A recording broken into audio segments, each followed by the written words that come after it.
दोस्तों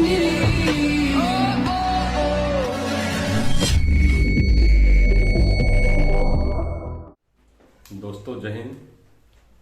स्वागत है आपका आपके अपने चैनल देव जीएस पर। तो जैसा हमारा चैनल का नाम ही है देव जीएस, मतलब जनरल स्टडी मतलब हर एक वो स्टडी जो हमारे लाइफ में जरूरी है। तो इससे पहले हमने एक वीडियो बनाया था कि हु इज रिच, कि अमीर कौन है। तो उसमें हमने कुछ फाइनेंशियल लिटरेसी की बात करी थी।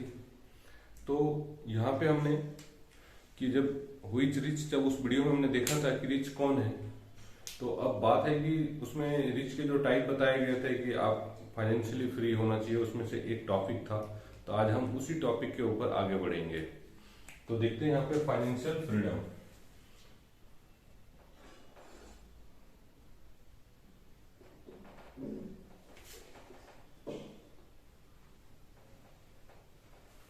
फाइनेंशियल फ्रीडम जो ये हमारा सब्जेक्ट होगा, इसी के ऊपर बात करेंगे। तो फाइनेंशियल फ्रीडम का मतलब क्या समझते हैं हम कि पैसे की आजादी। लेकिन पैसे की आजादी का मतलब क्या है कि हमारे पास जो डेली रिक्वायरमेंट की चीजें हैं, मतलब डेली रिक्वायरमेंट के लिए या एक महीने के लिए हमको जितनी पैसे की आवश्यकता होती है या एक साल में हमें जितनी पैसे की आवश्यकता होती है, और इतना पैसा मैं बिना कुछ किए जब अर्न कर सकता हूं, इसका मतलब क्या हुआ, मुझे अपने जीवन को जीने के लिए कोई काम करने की आवश्यकता नहीं है। अगर मैं आज काम नहीं करूंगा तभी मैं जी सकता हूं। अगर ऐसे कोई भी कंडीशन पे आना ही कहलाता है फाइनेंशियल फ्रीडम। सपोज एक एग्जांपल से देखते हैं कि अगर हमको एक महीने के जीने के लिए अगर 40,000 रुपीज की जरूरी है और मैं कुछ नहीं करता हूं, सिर्फ खाना पीना खा रहा हूं, अपना जी रहा हूं, और मैं 40,000 रुपीज मुझे कहीं से भी आ रहे हैं, दैट मीन्स क्या हुआ, हम फाइनेंशियल फ्री है। तो इसी के ऊपर देखेंगे कि कैसे एक आदमी फाइनेंशियल फ्रीडम की ओर आ सकता है। तो उसमें सबसे पहले देखते हैं कि लोग जो पैसा कमाते हैं, सभी लोग पैसा कमाते हैं, एक लेबर से लेके एक सर्विस करने वाले लोग और कोई बिजनेस करने वाले लोग, सभी लोग पैसा कमा रहे हैं।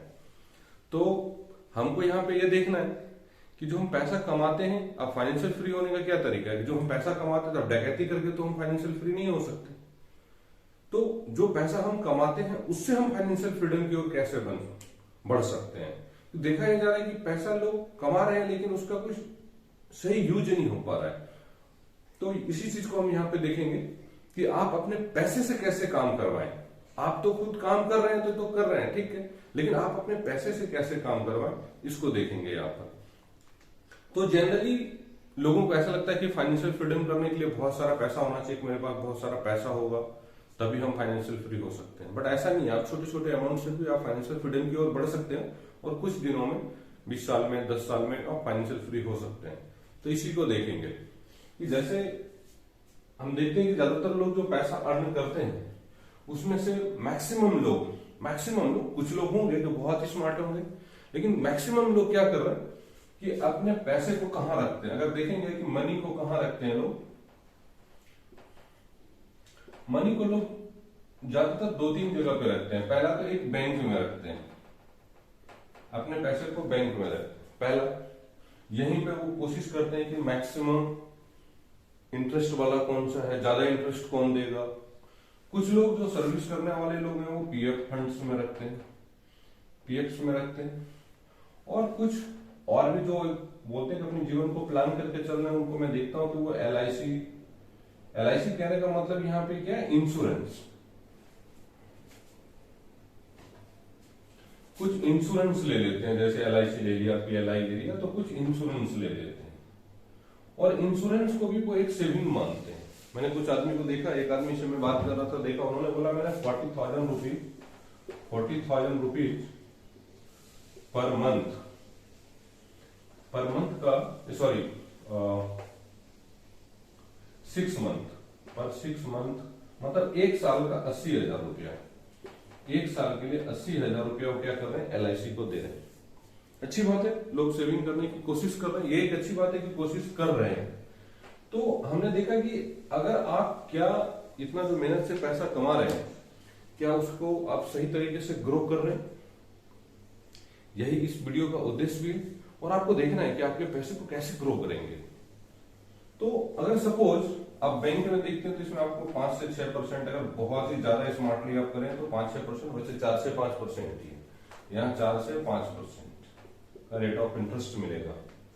और पीएफ में कितना पीएफ है, लगभग यहाँ पे भी आप देख लें तो 8% के आसपास, एग्जैक्ट हम कुछ नहीं करेंगे यहाँ पे, 8% के आसपास।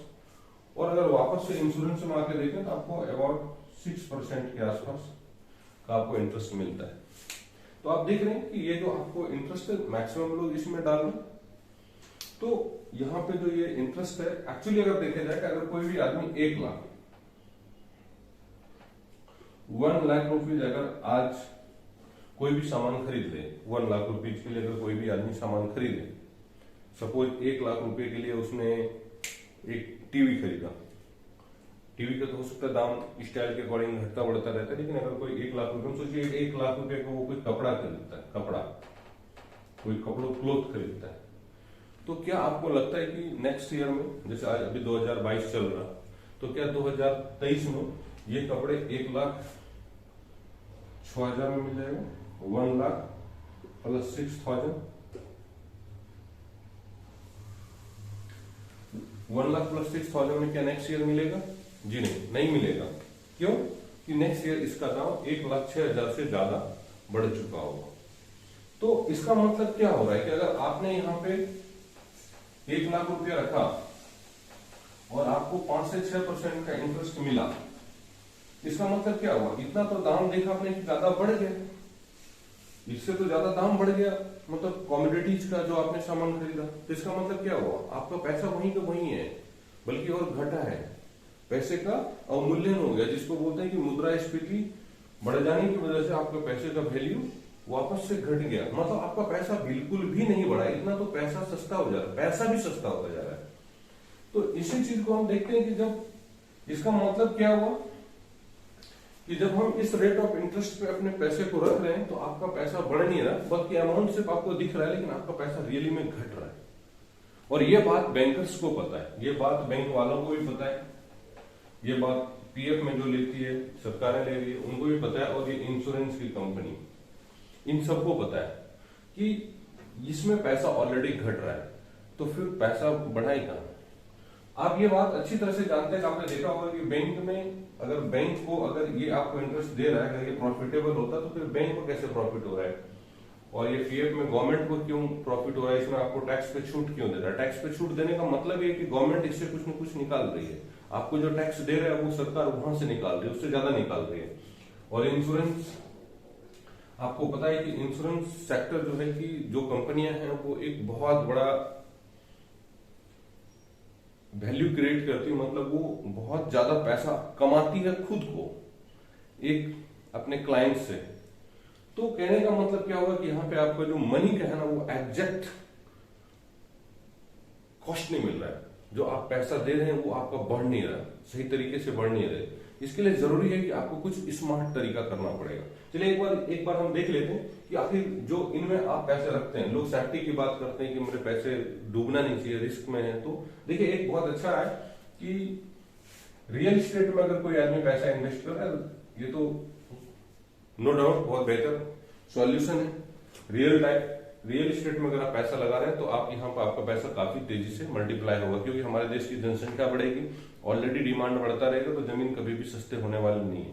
तो रियल एस्टेट में निश्चित तौर पे आपका ज्यादा स्कोप है। लेकिन रियल एस्टेट के साथ प्रॉब्लम क्या है कि आपको कुछ छोटे अमाउंट में, 1 लाख 2 लाख 5 लाख में कोई रियल एस्टेट नहीं मिल रहा, तो वो थोड़ा सा मिलेगा। तो इसलिए पहले आप अमाउंट को बढ़ाइए, उसके बाद। लेकिन ये भी ऐसा नहीं है कि रियल एस्टेट में आप हमेशा प्रॉफिट में ही रहेंगे, रियल एस्टेट में प्रॉफिट में हो सकते हैं, लेकिन आपको कुछ ऐसे सेक्टर्स भी हैं जहां पे आप रियल एस्टेट की तुलना में भी ज्यादा पैसा कमा सकते हैं, अपने पैसे को बढ़ा सकते हैं, कमा नहीं सकते, पैसे को बढ़ा सकते हैं, पैसा बना सकते हैं। जब तक आप पैसा बनाएंगे नहीं तब तक कोई भी आदमी फाइनेंशियल फ्री नहीं हो सकता। तो आप देखिए, आप चाहे पैसा कितना ज्यादा भी कमा रहे हो, लेकिन अब देखिए अगर हम देखते हैं यहाँ पे कि जब आप बैंक को पैसा देते हैं तो बैंक अपने पैसे कहाँ डालता है? बैंक अपने पैसे कहाँ डालते हैं आपको पता होगा, शेयर मार्केट में डालते हैं। पीएफ अपने पैसे कहाँ डालता है? ये भी अपने शेयर मार्केट में पैसे डालता है। तो इंश्योरेंस सेक्टर कहाँ डालता है? ये भी अपने पैसे शेयर मार्केट में ही डालता है। तो जब आपको पता चल रहा है कि आप जिसके पास पैसा रख रहे हैं वो अपने पैसे शेयर मार्केट में डाल रहा है, तो फिर ऐसा क्यों ना किया जाए कि हम लोग खुद डायरेक्ट अपने पैसे को शेयर मार्केट में डालें? डालना चाहिए, तभी तो पैसा बढ़ेगा। तो इसलिए आप देख रहे हैं कि शेयर मार्केट, कि आप शेयर मार्केट में ही पैसे बढ़ेंगे, क्योंकि सभी के सभी अपने पैसे को शेयर मार्केट में ही डाल रहे हैं। तो अब बात आता है कि शेयर मार्केट को कैसे जाना। एक नॉर्मल इंसान के लिए पहली बात तो हम देखते हैं लोगों से, बहुत सारे आदमी से जब मैं बात करता हूं, तो शेयर मार्केट देखते ही सुनते ही लोग ये सोच रहे हैं कि ये कोई जुआ हो रहा है। लोग एकदम से घबरा जाते हैं कि नहीं, ये तो बहुत बड़ा गैम्बलिंग है यहाँ पे। एक्चुअली ऐसा नहीं है। अगर आप शेयर मार्केट को देखें, ये एकदम से फैक्ट बातें हैं कि 100 आदमी अगर शेयर मार्केट में आया तो उसमें से 95% आदमी क्या हो गया? दिवालिया हो गया। 95% आदमी ने अपने पैसे लूज करे। इन्होंने क्या करे? मतलब लॉस्ट किया, अपना पैसे को क्या करा? लॉस्ट करा। और 5% लोगों ने काफी पैसा बनाया, एक अच्छा अमाउंट बिल्टअप किया। 5% लोगों ने अमाउंट बिल्टअप किया। तो इस वीडियो का जो उद्देश्य है वो ये कि आप कैसे इन 5% में आए। आप शेयर मार्केट में तो पैसा इन्वेस्ट करें, लेकिन साथ में आपको इस 5% में आना है, तभी आप फाइनेंशियल फ्री हो जाएंगे। तो सवाल आता है कि इस 5% में कैसे? पहली बात तो शेयर मार्केट का जो दिमाग से भूत है वो निकालना चाहिए कि शेयर मार्केट कोई पैसा खाने की मशीन है, ऐसा नहीं है।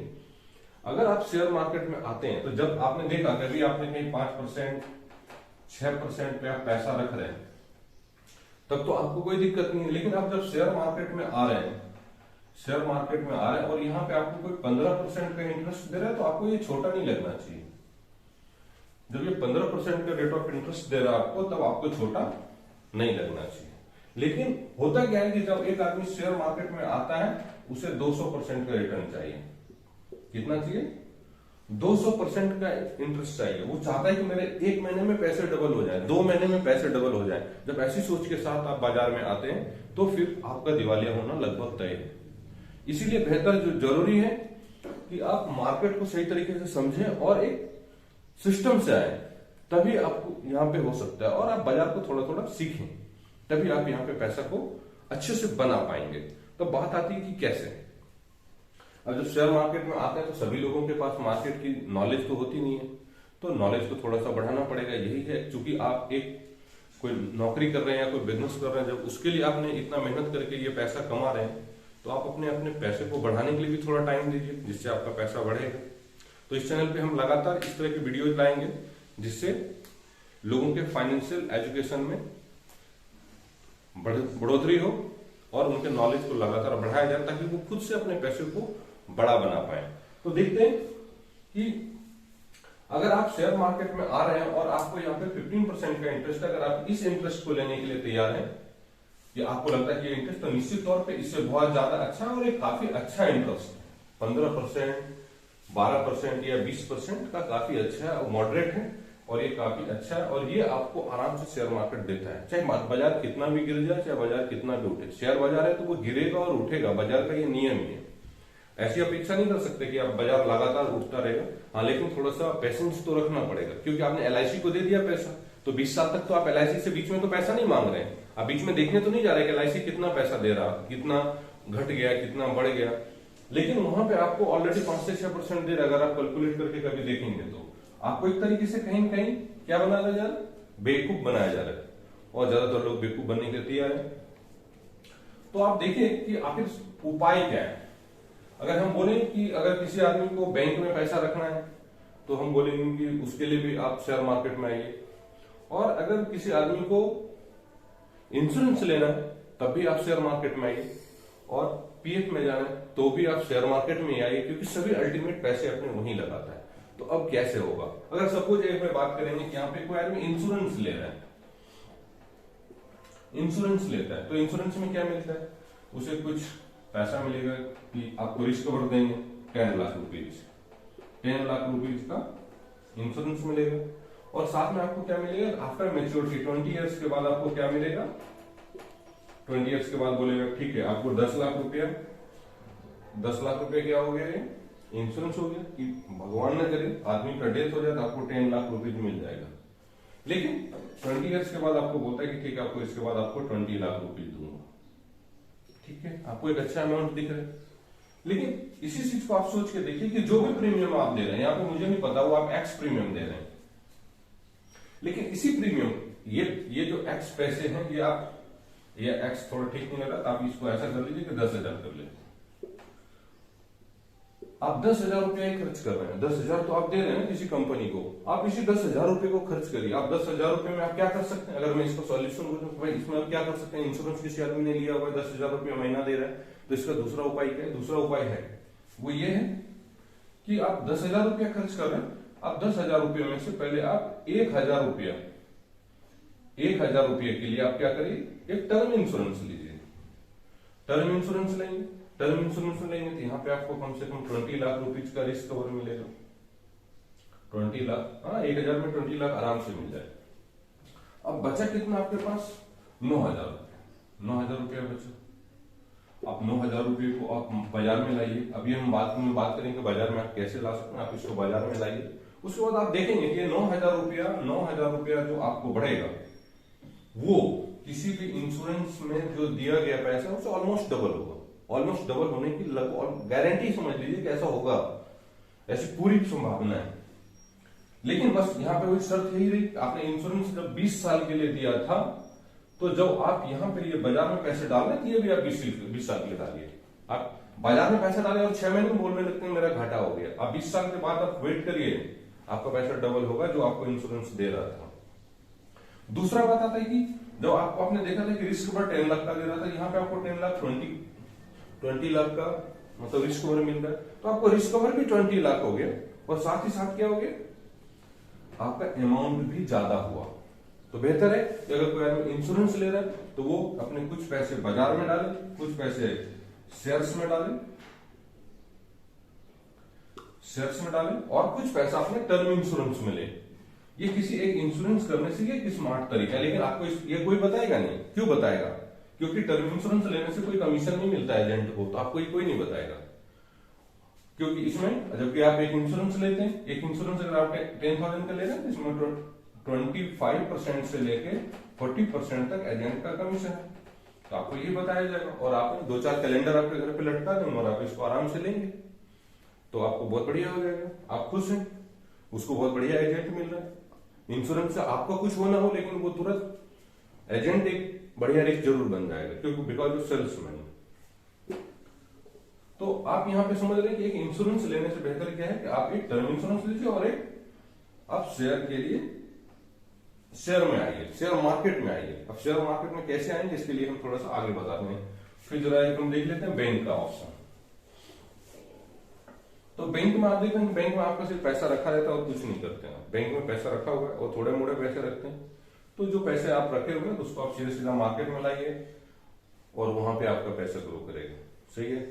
उसके बाद पीएफ में उतना कटाइए जितना आपके लिए कंपलसरी, जो सर्विस करने वाले लोग हैं, कोई किसी भी क्षेत्र में अपनी सेवा दे रहे हैं, तो वो अपना पीएफ या जैसे कुछ डिफेंस के लोग होते हैं पीपीएफ ऐसे पैसे कमा रहे हैं, तो लोग देख रहे हैं कि वहां पे और ज्यादा बढ़ा रहे हैं, जितनी गवर्नमेंट की कंपलसरी है उससे और ज्यादा बढ़ा के पैसा दे रहे हैं, तो वो कोई फायदा नहीं है। आप एक जो कंपलसरी है वो तो कटेगा ही, उसमें आप रोक नहीं सकते, लेकिन एक्स्ट्रा पैसा को आप मार्केट में लाइए। मार्केट मतलब शेयर मार्केट। और ये पता होना चाहिए कि आपको हमारा देश ओवरऑल इसी मार्केट से चलता है और हम इससे डरते रहते हैं। अब बात आती है कि मार्केट में कैसे आ सकते हैं। तो मार्केट में आने के 2 तरीके हैं। पहला तो आप क्या आइए, सीधा डायरेक्ट आइए, आप डायरेक्ट मार्केट में आइए। दूसरा क्या है, किसी के माध्यम से आइए, किसी के माध्यम से, दैट मीन्स एसआईपी। आप एसआईपी के माध्यम से आइए। ये दोनों माध्यम से आप शेयर मार्केट में आ सकते हैं। सही।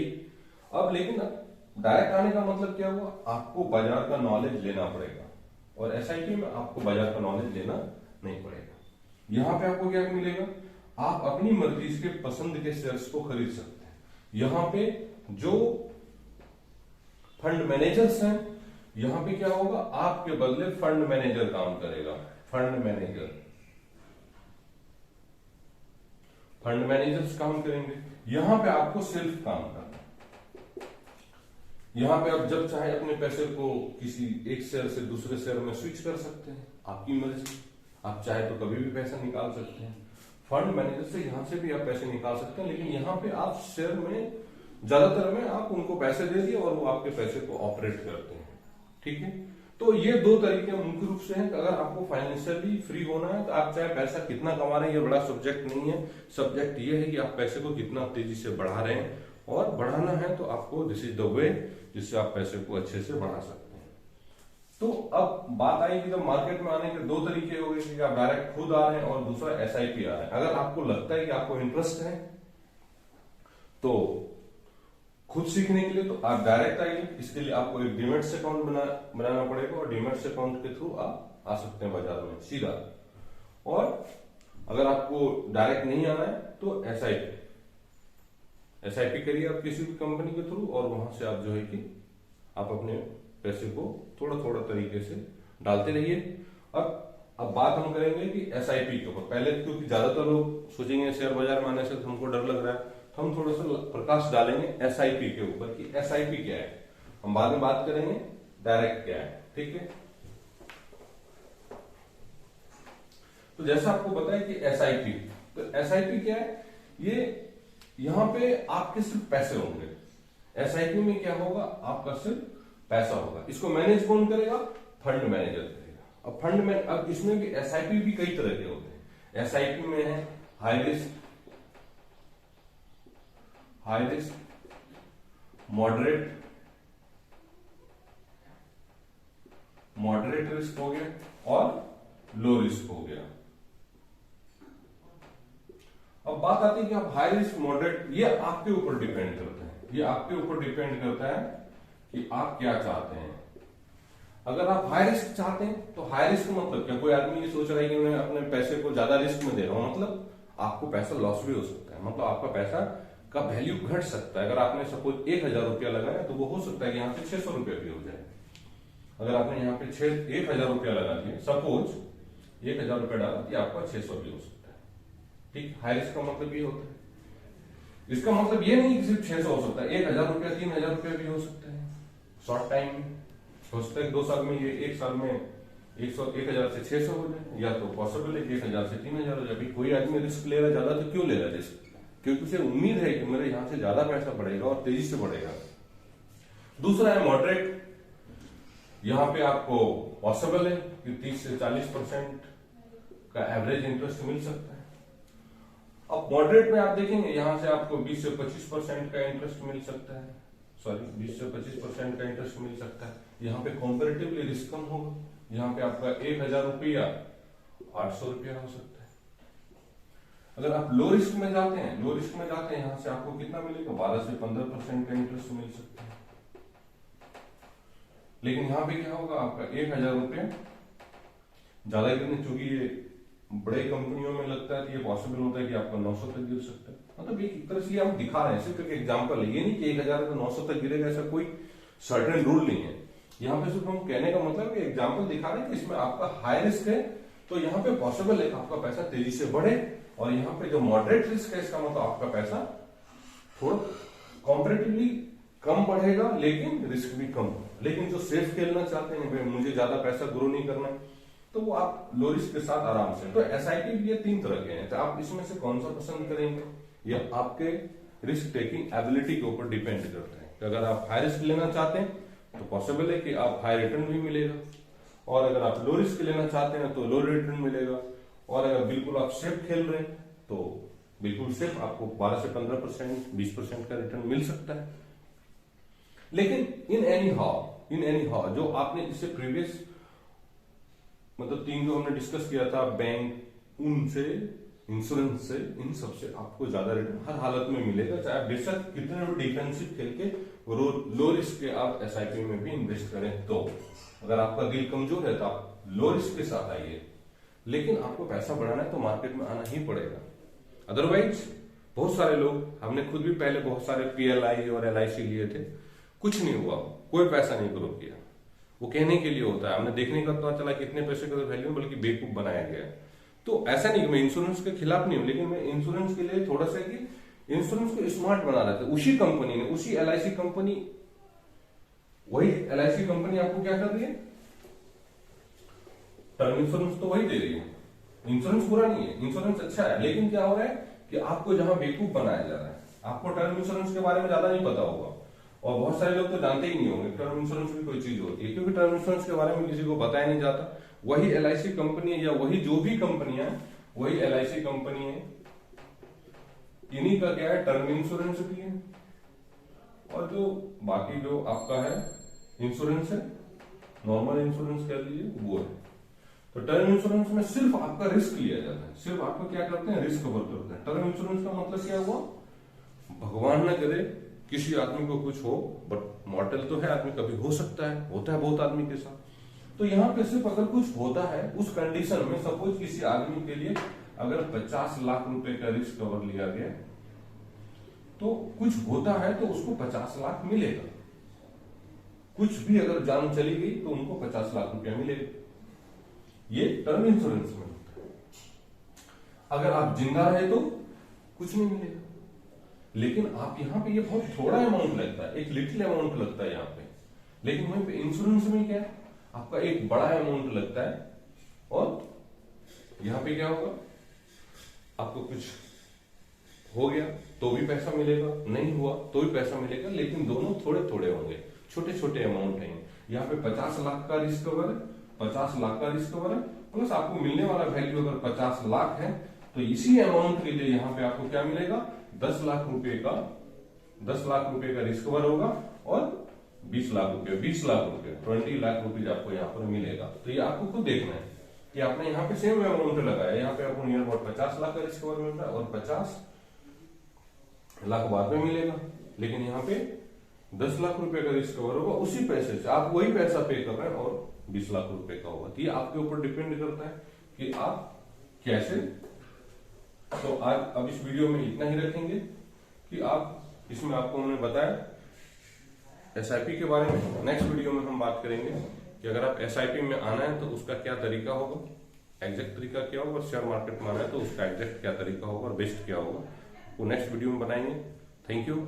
और आपको ये वीडियो पसंद आ रहा है तो लाइक करिए, दोस्तों के बीच में शेयर करिए, और अगर आपको अच्छा लगता है तो फॉलो भी करिए इन चीजों को। Thank you.